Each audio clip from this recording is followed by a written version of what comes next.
Hello and welcome. स्वागत है आपने मेरे YouTube channel #ICSE study point पे। आज की वीडियो में हम देखेंगे आईसीएसई क्लास 10 फिजिक्स के 6th चैप्टर स्पेक्ट्रम के बारे में। यहाँ पर हम डिस्कस करने वाले हैं स्पेक्ट्रम के कुछ इंपॉर्टेंट टॉपिक्स के एक्सप्लेनेशन प्लस कुछ important questions. So let's begin with it. तो हम बढ़ते हैं अपने पहले पेज में। पहले पेज में सबसे पहले हमें जानना है कि व्हाट इज़ स्पेक्ट्रम। तो स्पेक्ट्रम का मतलब होता है कि जब किसी प्रिज्म में एक वाइट लाइट पड़ती है और जिससे 7 डिफरेंट कलर्स का फॉर्मेशन होता है उसे स्पेक्ट्रम कहा जाता है। ठीक है, तो हम देखेंगे कि जो 7 कलर्स फॉर्म होते हैं बाय डिविएशंस, तो डिविएशन जो है वो किस किस फैक्टर्स पे डिपेंड करता है। सबसे पहले the angle of incidence at the first surface of the prism, दूसरा the angle of the prism, और तीसरा the refractive index of the material of the prism. ठीक है, ये इंपॉर्टेंट चीज़ था। नीचे लिखा है कि dependence of deviation on the colour of wavelength of light. ठीक है, वेरी इंपॉर्टेंट टॉपिक है, पढ़ लीजिएगा एक बार। अब आते हैं हम अपने दूसरे पेज पे। दूसरे पेज में दिया है कि in visible light violet colour wavelength lambda is, हाँ, जो वेवलेंथ है उसे लेमडा से रिप्रेजेंट किया जाता है, और जो वॉयलेट करंट का वेवलेंथ होता है वो 4000 एमस्ट्रॉन्ग होता है, 4000 angstrom. Is deviated the most and red colour wavelength lambda equal to 8000 angstrom which is deviated the least. मतलब जो वॉयलेट कलर जो निकलता है ना, उसका जो डिविएशन होता है, मतलब जो स्कैटरिंग होता है उस वॉयलेट कलर, आप देखते होंगे कि अगर आप वॉयलेट कलर तो होता नहीं है वैसे, अगर मान लीजिए अगर होता भी है तो बहुत स्कैटर करेगा, मतलब एक जगह पे आप एक पॉइंट पे नहीं देख पाओगे, पूरा फैल जाएगा वो लाइट। वहीं जो रेड कलर है वो आप दूर से भी देख सकते हो कि वो एक पॉइंट पे रहता है, क्योंकि वो कम डिविएट करता है, क्योंकि उसकी वेवलेंथ है वो ज़्यादा है। अब और थोड़ा नीचे आते हैं, यहाँ पर लिखा है कि colours in white light with their wavelength and frequency. हाँ, तो अब जो, तो यहाँ पे बताया गया है कि 7 कलर्स निकलते हैं एक प्रिज्म से। जब प्रिज्म में एक वाइट लाइट एंटर करता है एट द फर्स्ट सरफेस तो उससे 7 कलर निकलते हैं। अब वो कौन कौन से निकलते हैं? वो निकलते हैं violet, indigo, blue, green, yellow, orange और रेड। ठीक है, अब इसमें से क्या है कि जो वॉयलेट होता है वो ऐसा क्योंकि सबसे नीचे निकलता है, या फिर जो रेड होता है वो सबसे ऊपर ही क्यों होता है, उसके लिए समझने के लिए हमें पहले यहाँ पर आना पड़ेगा, इस पेज पे। यहाँ पर देखिए प्रिज्म है, जब एक वाइट लाइट प्रिज्म के फर्स्ट सरफेस पे लगता है तो उसके बाद 7 कलर का फॉर्मेशन होता है और एक विबज्योर बनता है। जो कलर है 7 कलर उसे आप इजीली याद कर सकते हैं विबज्योर वर्ड से। ठीक है, वी से वॉयलेट, आई से इंडिगो, ब्लू से ब्लू, जी से ग्रीन, वाई से येलो, ओ से ऑरेंज और आर से रेड। अब बात है कि सबसे पहले रेड लाइट ही क्यों निकलता है और सबसे लास्ट में वॉयलेट ही क्यों निकलता है। तो ये डिपेंड करता है वेवलेंथ और फ्रीक्वेंसी के ऊपर। जिसकी सबसे ज़्यादा फ्रीक्वेंसी वेवलेंथ होता है उसकी सबसे ज़्यादा स्पीड होती है, और जिसका सबसे ज़्यादा स्पीड होगा वो सबसे पहले निकलेगा, जिसका कम होगा वो सबसे नीचे निकलेगा। तो यही बताया गया यहाँ पे कि colours are dependent on frequency and wavelength, मतलब जिसका वेवलेंथ ज़्यादा है वो पहले निकलेगा, जिसका फ्रीक्वेंसी कम है, जिसका मतलब वेवलेंथ कम है वो नीचे निकलेगा। या फिर आप कह सकते हैं जिसकी फ्रीक्वेंसी ज़्यादा है वो नीचे रहेगा, जिसका फ्रीक्वेंसी कम है वो ऊपर रहेगा। दोनों एक दूसरे से इन्वर्सली प्रोपोर्शनल है। अब यहाँ पर नीचे एक फॉर्मूला दिया हुआ है कि mu glass is equal to speed of light in air by speed of light in glass. ये फॉर्मूला इंपॉर्टेंट है, याद होना चाहिए, तभी इससे न्यूमेरिकल्स बनेंगे। ठीक है, और एक चीज़ यहाँ पर दिया है कि कलर क्या होता है, सब्जेक्टिव प्रॉपर्टी होता है कि ऑब्जेक्टिव प्रॉपर्टी होता है। तो colour is a subjective property related to its wavelength. ठीक है, अब यहाँ पर दिए हुए हैं 7 कलर जो निकलते हैं, मतलब विबज्योर, और सबके वेवलेंथ और फ्रीक्वेंसी की रेंज दी हुई है। तो अब हम उसे देखते हैं कि जो वॉयलेट है उसका फ्रीक्वेंसी, इसका वेवलेंथ होता है 4000 एमस्ट्रॉन्ग से 4460 एमस्ट्रॉन्ग, और उसकी फ्रीक्वेंसी होती है 7.5 टू 6.73 हर्ट्स। उसी तरह इंडिगो का फ्रीक्वेंसी दिया है, वेवलेंथ दिया है, ब्लू, ग्रीन, येलो। यहाँ पर देखिए जो रेड है, जो रेड कलर है उसकी जो वेवलेंथ है वो सबसे ज़्यादा है, 6200 एमस्ट्रॉन्ग से 8000 एमस्ट्रॉन्ग, और जो फ्रीक्वेंसी है वो सबसे कम है, 4.84 टू 3.75 हर्ट्स तक। इसलिए जो रेड लाइट है वो सबसे पहले निकलता है, क्योंकि उसकी वेवलेंथ सबसे ज़्यादा है, और इसलिए उसकी वेवलेंथ सबसे ज़्यादा है, इसलिए सबसे कम स्कैटर करता है, मतलब कम डिविएट करता है। ठीक है, बढ़ते हैं नोट की तरफ। नोट में लिखा है कि 1 angstrom is equal to 10 to the power -10 metre. ठीक है, और 10⁻⁻8 centimetre. Nowadays wavelength is experience mostly nanometre. पहले क्या होता था, वेवलेंथ जो होता था वो मीटर में नापा जाता था और सेंटीमीटर में, पर अब क्या हो रहा है, वेवलेंथ जो है वो नैनोमीटर में आ रहा है, मतलब नैनोमीटर में नापा जाता है। तो अगर आपसे पूछ देगा कि रेड का वेवलेंथ, तो आप 8000 एंगस्ट्रॉम बोलेंगे, पर अगर वही आपसे पूछ देगा कि रेड का वेवलेंथ बताइए नैनोमीटर, तब क्या बोलेंगे। तो उसको याद करने से पहले या सीखने से पहले हमें ये सीखना होगा कि 1 नैनोमीटर कितना होता है। तो 1 nanometre is equal to 10⁻⁻9 metre is equal to 10 angstrom. ठीक है, अब बढ़ते हैं नेक्स्ट टॉपिक जिसका नाम है dispersion of light through a prism and formation of a spectrum. So this is important है। ये वही चीज़ है, दोबारा न्यूटन एक्सपेरिमेंट, ये चीज़ हम समझ सकते हैं न्यूटन के एक्सपेरिमेंट से। इसमें क्या होता है कि एक प्रिज्म होता है और प्रिज्म में एक वाइट लाइट पड़ता है। अब वो वाइट लाइट जब first surface of the prism में टकराता है तो वहीं से वो लाइट डिविएशन करना शुरू हो जाता है 7 कलर्स में। ठीक है, अब वो 7 कलर में जब डिविएट करता है तब अब कैसे पता चलेगा कि पहले कौन निकलेगा बाद में कौन निकलेगा। तो सबसे पहले वही निकलेगा जिसका वेवलेंथ सबसे ज़्यादा है, मतलब रेड, और सबसे लास्ट में वही निकलेगा जिसका वेवलेंथ सबसे कम है, यानी कि वॉयलेट। और उसी तरीके से वो सातों कलर सामने वाली स्क्रीन पर फॉर्म होते हैं। आपको पता ही है कि कलर कौन कौन से हैं, violet, indigo, blue, green, yellow और ऑरेंज और रेड। ठीक है, जिसे हम जनरली कैसे याद कर सकते हैं आसान तरीके में, विबचियोर। ठीक है, उसी एक्सपेरिमेंट का नीचे कंक्लूजन है और नोट है।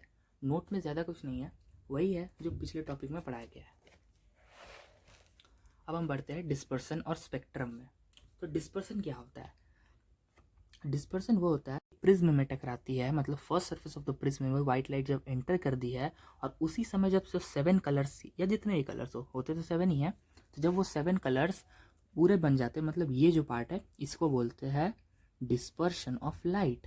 मतलब जब एक रे किसी प्रिज्म में पड़ता है और फिर जब वहाँ पर प्रिज्म के अंदर जब वो 7 कलर जब फॉर्म हो जाते हैं ना रे की मदद से, उसे कहा जाता है डिस्पर्सन। और स्पेक्ट्रम उसे कहा जाता है कि जब कोई वाइट रे जब किसी प्रिज्म के फर्स्ट सरफेस पर पड़ के डिस्पर्सन होता है 7 लाइट का, और उसके बाद जितने भी 7 कलर्स है वो सामने दूसरे सरफेस से बाहर निकल कर अपने अपने वेवलेंथ के हिसाब से, कौन पहले निकलेगा कौन बाद में निकलेगा, उस हिसाब से सामने वाली स्क्रीन पर जब पूरी तरीके से आ जाता है वो सातों कलर, उसे कहा जाता है स्पेक्ट्रम।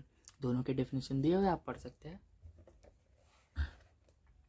अब नेक्स्ट टॉपिक है cause of dispersion of white light and formation of spectrum. जो टॉपिक है ये बहुत इंपॉर्टेंट टॉपिक है और उसे आप ध्यान से समझिएगा।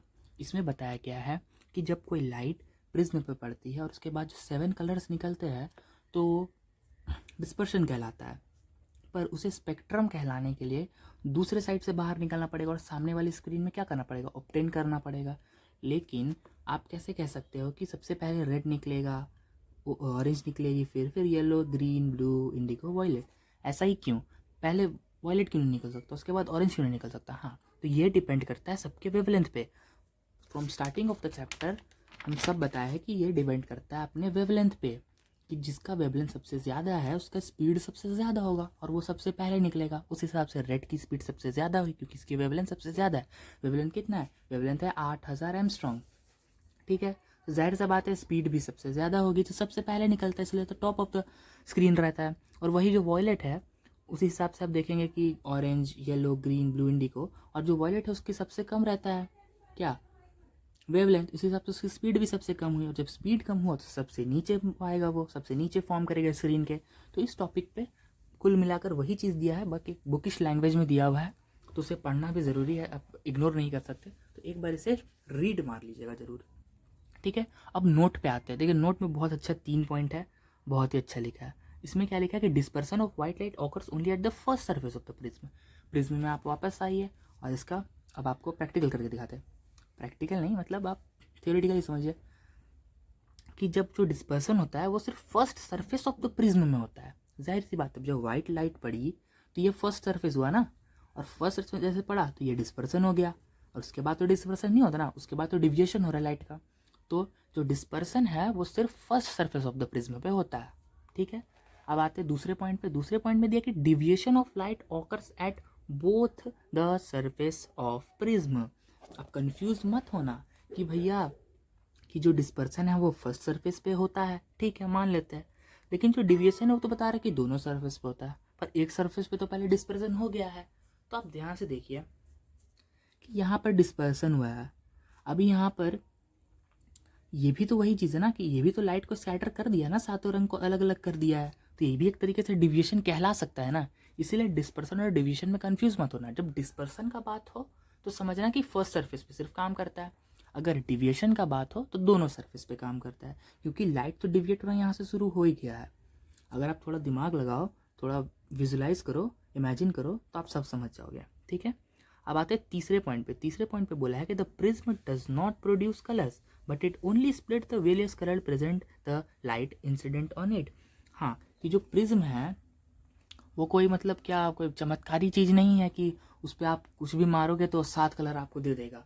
वो कलर्स प्रोड्यूस नहीं करता है। जो वाइट लेयर रहता है उसके अंदर पहले से वो 7 रंग रहता है, बस उसको एक अलग एक फील्ड देता है, एक अलग पहचान दे देता है सबको। बस में तो कोई जादू वाली चीज़ नहीं है कि मतलब आप कोई भी रे मारो तो आपको 7 कलर वो अपने आप प्रोड्यूस कर रहा है, ऐसा कुछ नहीं है। कि अगर जो आपका वाइट लाइट है उसके अंदर पहले से 7 लाइट मौजूद है, और जब वो पड़ता है पहले सरफेस में तो वहाँ से डिविजन करना शुरू होता है और सबको अलग अलग दिखा देता है, ठीक है। अब बढ़ते अपने नेक्स्ट पेज पे। दूसरा पहला एक्सरसाइज ख़त्म। एग्जाम्पल सब ध्यान से कर लीजिएगा, एक्सरसाइज भी कर लीजिएगा, बहुत इंपॉर्टेंट होता है। अगर ये सब नहीं बनता है तो फिर आगे भी कुछ सॉल्व नहीं होगा, ठीक है। अब आते हैं अपने पार्ट बी में। Part B, electromagnetic spectrum and its broad classification, ठीक है। उसको समझने के पहले आप देखो कि इलेक्ट्रोमैग्नेटिक स्पेक्ट्रम क्या क्या होता है। इलेक्ट्रोमैग्नेटिक स्पेक्ट्रम होता है गामा रे, एक्सरे, अल्ट्रावायलेट रे, विजिबल लाइट, ठीक है, infrared radiation, microwaves and radio waves. आप बोलोगे कि भैया ये तो नई चीज़ हो गई एकदम, तो आप बताते हैं, यहाँ पर पढ़ो, ये इंपॉर्टेंट चीज़ है, इसको मार्क कर लेना। The part of spectrum beyond the red extreme and the violet extreme is called invisible spectrum. अब देखते हैं कि ये बोलना क्या चाहता है। ये बोलना चाहता है कि जो आपकी विजिबल लाइट है, पीछे आ जाता है, ये जो आपके जो 7 लाइट निकले हैं ना एक प्रिज्म से, वो सब आपको विजिबल है, वो सब आप देख सकते हैं, पर आप क्या नहीं देख सकते। ऐसा नहीं है कि ये सिर्फ 7 ही लाइट आपको बाहर आते हैं प्रिज्म में, जो आपको दिखता है आपने वही कहा, ठीक है, पर इसके अलावा भी कुछ होता है जो हमें दिखता नहीं है। तो वो क्या होता है, देखिए यहाँ ये हो गया आपका विजिबल लाइट। इस विजिबल लाइट में क्या क्या आता है, इस विजिबल लाइट में आता है पूरा विबजियोर, ठीक है, पर विबजियोर के पहले भी कुछ रेज होते हैं और उसके बाद भी कुछ रेज होते हैं जो हमें विजिबल नहीं है, जो कि इनविजिबल रेज है, उसी को यहाँ पर बताया गया है इलेक्ट्रोमैग्नेटिक स्पेक्ट्रम। उसमें क्या होता है, वो सभी आ जाते हैं, जो विजिबल है आपका विबजियोर, और जो विजिबल नहीं है मतलब अल्ट्रावायलेट रे, X ray, gamma ray, infrared, microwave और रेडियो वेव, ठीक है, ये सातों चीज़ आपका आ जाता है। यहीं पर समझाया गया है कि जो gamma ray, X ray, ultraviolet रे, विजिबल रे, इंफ्रारेड रेडिएशन, माइक्रोवेव्स और रेडियो वेव है, ये सातों इलेक्ट्रोमैग्नेटिक स्पेक्ट्रम में आता है। मतलब अगर इलेक्ट्रोमैग्नेटिक स्पेक्ट्रम की बात हो तो आपको ये सातों का नाम लेना है। अगर आपका विजिबल की बात हो तो आपको किसका नाम लेना है, विबजियोर का। अगर कहा जाएगा कि बिफोर विजिबल तो आपको 3 चीज़ का नाम लेना है, gamma ray, X ray, ultraviolet रे, ठीक है। लेकिन कैसे लेना है नाम, अल्ट्रावायलेट रे, एक्स रे, गामा रे, ठीक है। स्टार्टिंग यहाँ से होता है ना, अगर मान लीजिए ये 0 है तो पहले आप -1, -2, -3 बोलेंगे। ऐसा तो नहीं कि यहाँ से शुरू हो जाएगा, तो आपको ये बोलेंगे कि अगर बोला जाएगा बिफोर विजिबल तो आएगा अल्ट्रावायलेट रे, एक्स रे और गामा रे। अगर बोला जाएगा आफ्टर विजिबल तो इंफ्रारेड, माइक्रोवेव और रेडियो वेव, ठीक है। नोट टिक कर लीजिए, इंपॉर्टेंट है, पढ़ लीजिएगा। अब बढ़ते हैं अपने नेक्स्ट पेज पे। नेक्स्ट पेज में जाने के पहले यहाँ पर एक और चीज़ है कि each wave with the same speed equal to 3 × 10⁻8 per second in vacuum और एयर। इसका मतलब है कि जो सभी जो सातों आपके इलेक्ट्रोमैग्नेटिक स्पेक्ट्रम है ना, उसका जो स्पीड है वैक्यूम और एयर में वो एक है, वो चेंज नहीं होता है, ठीक है। जिसकी स्पीड क्या है, 3 × 10⁻8 पर सेकेंड। आगे आपको अच्छे से और समझने को मिलेगा। तो बढ़ते हैं नेक्स्ट पेज पे। तो नेक्स्ट पेज पे एक टेबल दिया हुआ है, टेबल का नाम है इलेक्ट्रोमैग्नेटिक स्पेक्ट्रम, ठीक है। अब इलेक्ट्रोमैग्नेटिक स्पेक्ट्रम पहले बताए थे कि इलेक्ट्रोमैग्नेटिक स्पेक्ट्रम का नाम हो गया तो सातों चीज़ आ जाएगा। आप देख लीजिए, gamma ray, X ray, ultraviolet रे, विजिबल रे, इंफ्रारेड वेव्स, माइक्रोवेव और रेडियो वेव, तीनों ही चीज़ है, चार मतलब सातों ही चीज़ है। तो अब बताया जाएगा कि आपको सबसे पहले तो विजिबल लाइट का आपको पता है कि एमस्ट्रॉन्ग कितना होता है, 4000 एमस्ट्रॉन्ग से 8000 एमस्ट्रॉन्ग, ठीक है। पर अगर नैनोमीटर की बात की जाए तो सबसे पहले आप यहाँ देख लीजिए कि आपका नैनोमीटर क्या होता है और एमस्ट्रॉन्ग क्या होता है, ठीक है। मतलब दोनों के बीच में क्या इक्वालिटी। सबसे पहले ये देखिए 1000 angstrom is equal to 100 nanometre, okay. 1000 angstrom is equal to 100 nanometre, ठीक है। अब हम इसे अब आते हैं इस पे टेबल पे। यहाँ लिखा सबसे पहले गामा रे। तो गामा रे की वेवलेंथ क्या होती है इन नैनोमीटर, एमस्ट्रॉन्ग में नहीं पूछना, अभी नैनोमीटर में बताना है। तो बिलो 0.01 नैनोमीटर, ठीक है। डिस्कवर किसने किया था, बेक्यूरेल एंड क्यूरी रोंटेगेन, ठीक है, इसने डिस्कवर किया था। सोर्स क्या है इसके, कॉस्मिक रेस एंड रेडियो एक्टिव सब्सटेंस, ठीक है।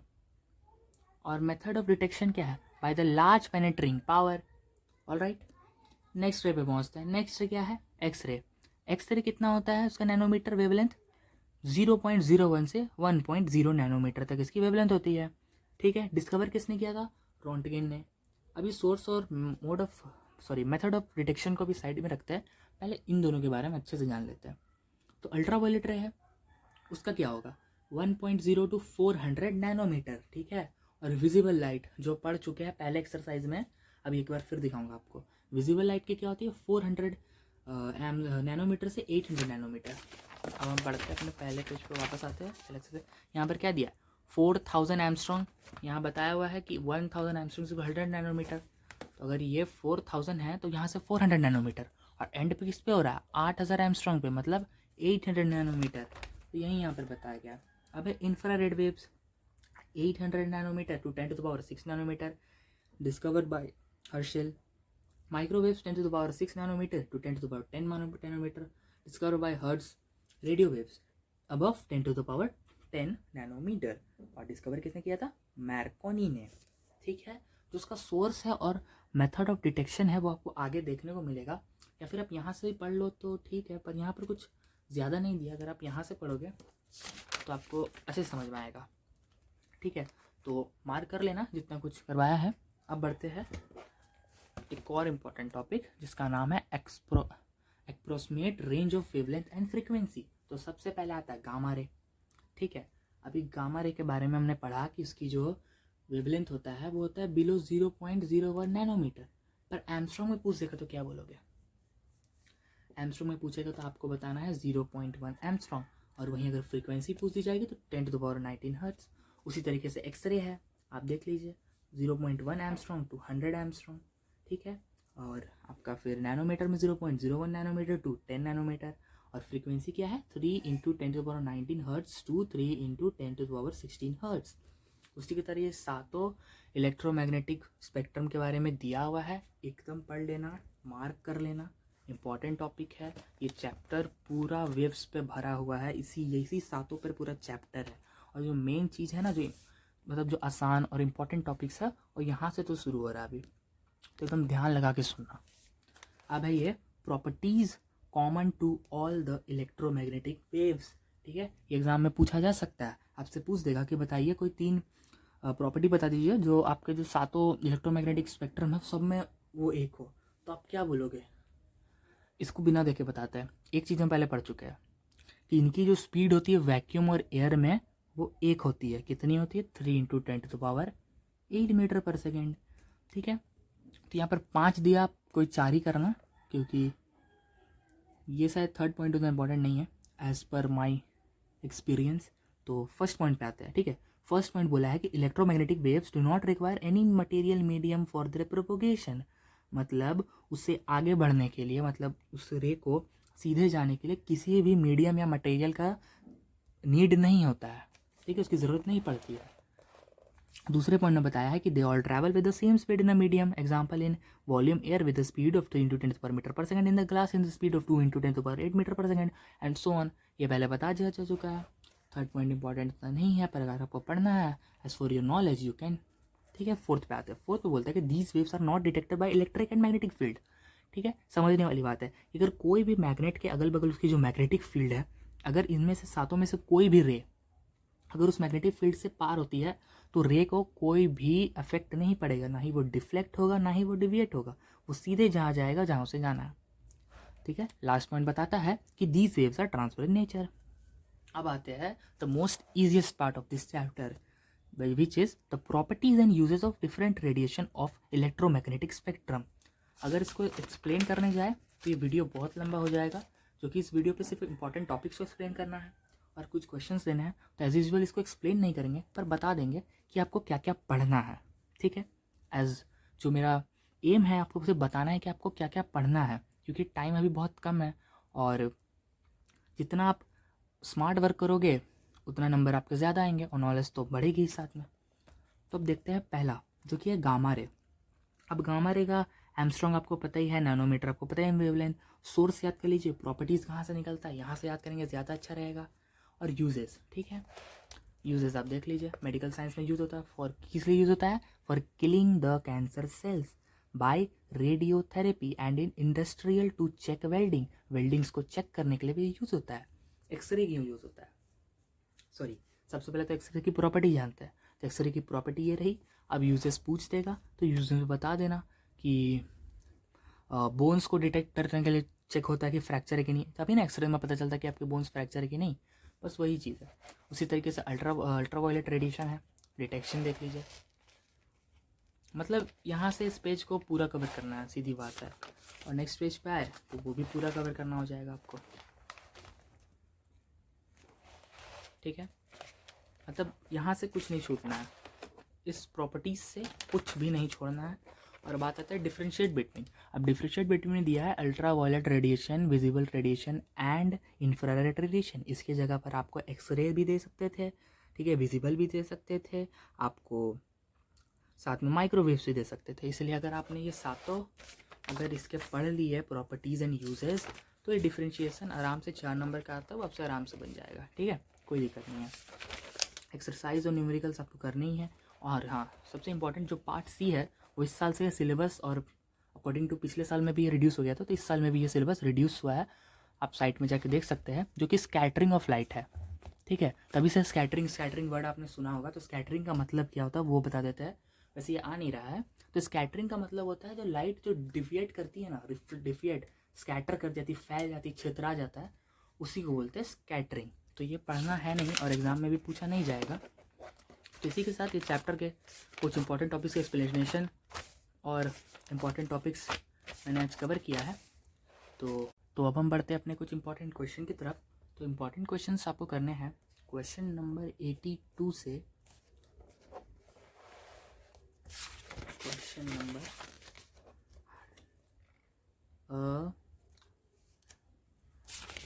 क्वेश्चन नंबर आपको 109 तक करना है, ठीक है।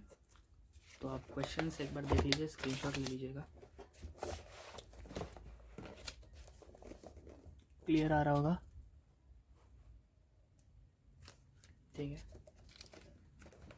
स्क्रीनशॉट ले लीजिए प्लीज़।